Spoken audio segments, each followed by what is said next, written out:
சட்டமன்ற அறிவிப்பு இந்த முறை சட்டமன்றத்தில் இந்த துறையின் சார்பாக அறிவிக்கப்பட்ட திட்டங்கள் அனைத்துக்கும் அட்மினிஸ்ட்ரேட்டிவ் சாங்ஷன் கொடுத்தாச்சு. அதெல்லாம் எல்லா இடத்துலையும் வேலை ஆரம்பிக்கப்பட்டதா, வேலை எந்த அளவில் இருக்குது, வேலையை சீக்கிரம் முடிக்கணும், மழை காலத்துக்குள்ளார எல்லா வேலையும் முடிக்கணுங்கிறதுக்காக ஒரு கூட்டம் போடப்பட்டது. ஏற்கனவே அறிவிக்கப்பட்டு லாங் பெண்டிங் என்னென்ன இருக்குங்கிறது அதையும் பார்த்து அதையும் செய்யணுங்கிறதுக்காக எல்லாம் கூப்பிட்டு எல்லாம் ஆஃபீஸர்ஸ் எல்லா கமிஷனர்ஸ் வந்து பேசியிருக்காங்க. எல்லா இடத்துலையும் வேலை போயிட்டுருக்கு, நல்லா போயிட்டுருக்கு.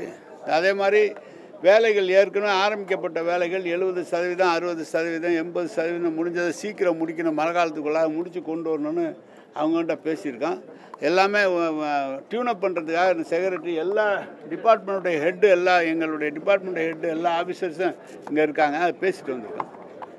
சாலைகள் போடும் பணிகள் பல்வேறு இடங்களில் சாலைகள் அதுக்காக தான் இன்றைக்கி கூட்டமே போட்டிருக்கோம். எல்லாம் விரைவுபடுத்தி சாலைகளை சரி பண்ணி கொடுங்க. குறிப்பாக ஒரு விஷயம் சொல்லியிருக்கோம். என்னன்னு சொல்லியிருக்கோம்னா, குடிதண்ணீர் இணைப்பு கொடுக்குறோம்ல, குடிதண்ணீர் இணைப்பு வந்து முழுமையாக ஒரு வீதியில் கொடுக்குறோம் அப்படின்னா ஒரு 25%, 30% கொடுத்துட்டு பாக்கி பேருக்கு கொடுக்க வேண்டியிருக்கு. அவங்க டெபாசிட் கட்டுறதுல கொஞ்சம் லேட் ஆகுது. அதனால் கொடுத்துட்டு நீங்கள் புது சாலை போடலனாலும் மேடு பள்ளம் இல்லாமல் இப்போ வந்து அங்கங்கே பேட்ச் ஒர்க் பண்ணணும்னு சொல்லியிருக்கோம். அதையும் பண்ணியிருக்கோம். பாதாள சாக்கடை திட்டம் ஆரம்பிக்கப்பட்டு நீண்ட காலம் பெண்டிங் இருக்கிறதெல்லாம் ரெவியூ பண்ணி எதனால் அது நிற்கிது அப்படின்னு குடிநீர் திட்டமும் அங்கே இப்போ ஆதாரத்தில் முடிய ரோடு போட்டுருணும் அப்படின்னு சொல்லியிருக்கோம். இன்னொன்று என்னென்னா, நம்ம சென்னை மாநகராட்சி உள்ளிட்ட பல பகுதிகளில் இப்போ மழைநீர் அங்கங்கே எங்கேயாவது தேங்குதில்ல, அந்த சாலைகளில் நீங்கள் வந்து முதல்ல வெட் மிக்ஸ் போட்டு மழைநீர் தேங்காத அளவுக்கு போட்டுட்டு தார் போடுறது மழை முடிஞ்ச உடனே போடுங்க, அதுக்கு முன்னால் வெட் மிக்ஸ் போட்டு முடிங்க அப்படின்னு சொல்லியிருக்கோம். அதை தான் தமிழ்நாடு முழுவதும் பண்ணியிருக்கோம்.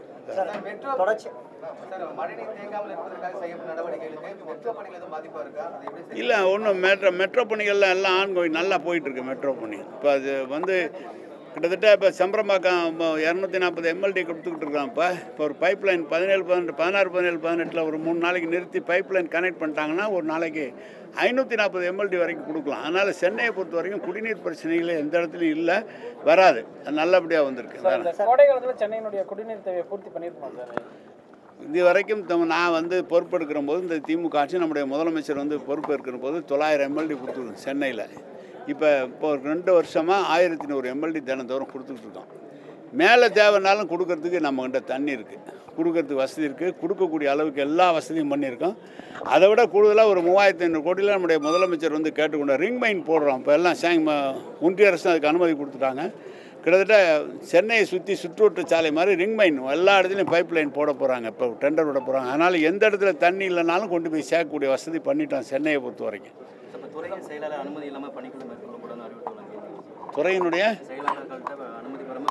இல்லைங்க, ஒரு கோர்ட்டுக்கு போகிறாங்க, கோர்ட்டுக்கு போகும்போதே நீங்கள் வந்து முறைப்படி அனுமதி பெற்று போங்க அப்படின்னு சொல்கிறோம். ஏதாவது ஒரு சின்ன மிஸ்டேக்ஸு லோக்கலில் நீங்களாக முடிவு பண்ணாதீங்க. துறையினுடைய செயலாளரை நல்லா கேட்டுட்டு ஏஐஜியை கேட்டுக்கிட்டு நீங்கள் போனுங்க. ஏன்னா போயிட்டு ஃபெயிலியர் ஆகிடக்கூடாதுங்கிறதா சொல்லியிருக்காங்க. ஏன் அதுக்குள்ளேயும் அது கேட்டாங்களா உங்களை காதில்? சரி சொல்லுங்கள். வடகிழக்கு பருவமழைக்கு இன்னும் ஒரு 3 to 4 மாதங்கள் தான் இருக்குது. அதுக்குள்ளார அந்த பேட்ச் ஒர்க் போடக்கூடிய பணிகள், சாலைகள் செப்பனிட எல்லாமே அதுக்காக தான் மீட்டிங்க. நீ விரைவுபடுத்துறதுக்காக மீட்டிங். இப்போ குடிநீர் திட்டங்கள் ஒன்றிய அரசுலேருந்து நமக்கு ஜல்ஜீவனில் சேங்ஷன் பண்ணல. இப்போ நம்ம தமிழ்நாடு அரசு கொடுத்து ரெடியாக வச்சுருக்குறோம். அதை பற்றியும் பேசியிருக்கிறோம். எப்படி ஒன்றிய அரசுலேருந்து அனுமதி வரலன்னா அது எப்படி நம்ம பணத்திலே நம்ம செய்யலாமாங்கிறத பற்றியும் பேசியிருக்கோம். அடையாளம் காணப்பட்டிருக்குது. எவ்வளோ மேம்படுத்தப்பட வேண்டியிருக்கு, எவ்வளோ பணிகள் முடிஞ்சிருக்கு. அப்படி ஒன்றும் பர்டிகுலராக இவ்வளோ கிலோமீட்டர்லாம் சொல்ல முடியாது. நம்ம சட்டமன்றத்தில் அறிவித்த சாலைகளுக்காக கொடுக்கப்பட்ட பணங்கள் அத்தனைக்கும் அட்மினிஸ்ட்ரேட்டிவ் சாங்ஷன் கொடுத்துட்டோம். எல்லா இடத்துலையும் டெண்டர் போய் வேலை ஆரம்பித்து போயிட்டுருக்காங்க. அதனால் நீங்கள் வந்து மழை காலத்துக்குள்ளார எந்தெந்த இடம் போடணுமோ எல்லாம் போட்டுருவாங்க.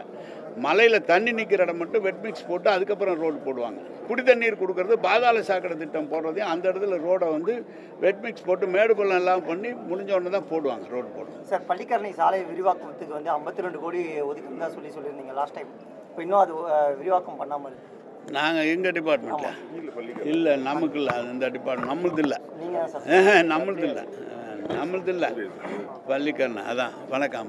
இந்த நகராட்சி நிர்வாகத்துறையில் 2566 காலி பணியிடங்களுக்கு டிஎன்பிசி மூலமா ஆட்களை தேர்வு செய்யாமல் அண்ணா பல்கலை மூலமாக தேர்வு செய்தார். அன்புமணி குற்றச்சாட்டு வச்சிருக்காரு. அவர் நாங்கள் அண்ணா பல்கலைக்கழகம் மூலமாக பரீட்சை வச்சு தேர்ந்தெடுக்கப்பட்டு அவர்களுக்கு பணியாணை வழங்கும்போது நீதிமன்றத்தில் போய் தடையாணை பெற்று அது கொடுக்க முடியாமல் இருந்தது. உச்சநீதிமன்றம் இப்போ எங்களுக்கு கொடுக்க சொல்லி தடையான வருகிற இன்னும் ஒரு 10 நாட்களுக்குள்ளாக மாண்பு முதலமைச்சர் அவர்கள் 2566 பேருக்கு பணி ஆணை வழங்குவார். இதே மாதிரி டிஎன்பிஎஸ்சிலையும் எடுத்திருக்கோம்.